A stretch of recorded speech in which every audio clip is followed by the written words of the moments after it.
Waslet il-konferma jekk qatt kien hemm bżonn ta' nuqqasijiet serji min-naħa tal-Gvern ta' Joseph Muscat fejn jidħlu każi ta' ħasil ta' flus, tant il-pajjiżna qed jirriskja li jispiċċa blacklisted jekk ma jkunx hemm azzjonijiet konkreti fi żmien 12 xahar.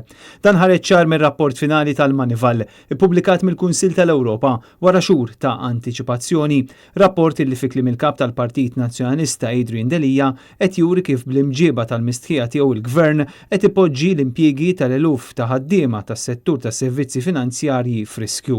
Id-dokument tal-Kunsill tal-Ewropa juri li r-riżorsi limitati kemm umani kif ukoll finanzjarji li huma allokati għall-investigazzjonijiet u l-prosekuzzjoni f'każi ta' ħasil ta' flus itappnu ferm il-kapaċità ta' Malta li tiġġieled il-ħasil ta' flus b'mod effettiv. U Malta għadha mhux tieħu l-passi legali mistennija kontra persuni suspettati b'ħasil ta' flus.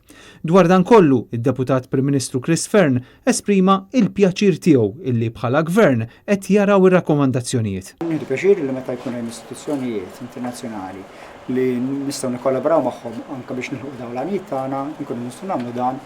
Kif diġà ġie żvelat meta ħarġu partijiet illikjati minn dan ir-rapport, issa huwa konfermat li l-Moneyval qed ipoġġi dubji fuq l-impenn tal-Gvern li jiġġieled il-ħasil tal-flus, tant illi fil-konklużjonijiet tar-rapport jingħad li l-investigazzjonijiet dwar ħasil ta' flus ma jidhrux li huma prijorità l-awtoritajiet Maltin.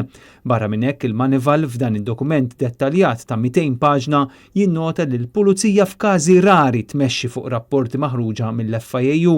Skont dan ir-rapport, investigazzjonijiet dwar ħasil ta' flus mhumiex in regola mal-profil li ferm ta' riskju u ma tkabbiru l-kumplessità tas-settur tas-servizzi finanzjarji. Hemm dubju wkoll kemm l-awtoritajiet qegħdin fil-fatt f'pożizzjoni li jinvestigaw u li jieħdu passi legali u kriminali b'mod effettiv u fil-ħin dwar każijiet ta' ħasil ta' flus relatati ma' atti ta' reati finanzjarji, ta' tixħim u ta' korruzzjoni. Tant illi fl-aħħar snin kien hemm dubji persistenti dwar in-nuqqas ta' azzjoni mill-Pulizija fejn jidħlu rapporti tal-FIU li investigaw lill-Ministru Konrad Mizzi u lill-Chief of Staff Kastilja Kiċ Kembri. Ftit tal-jimilu l-Ministru tal-Finanzi Edward Cicluna kien bħal donnu moħħu mistrieħ għal fatt li ħerġin dawk li sejjaħ ruxma ta' rakkomandazzjonijiet mill-Kunsill tal-Ewropa. Iżdissa Cicluna sab din il-lista ta' rakkomandazzjonijiet ma' wiċċu eżatt qabel iressaq il-baġit, żvilupp li żgur se jpoġġi pressjoni akbar fuq Kastilja. B'reazzjoni għal dan ir-rapport jibes il-Partit Nazzjonalista fi starja qal li l-Gvern għandu juri biċ-ċar u mill-ewwel li qiegħed jieħu din il-materja b'serjetà kbira u mhux jara biss kif se jsewwi l-ħsara fuq l-immaġini tiegħu.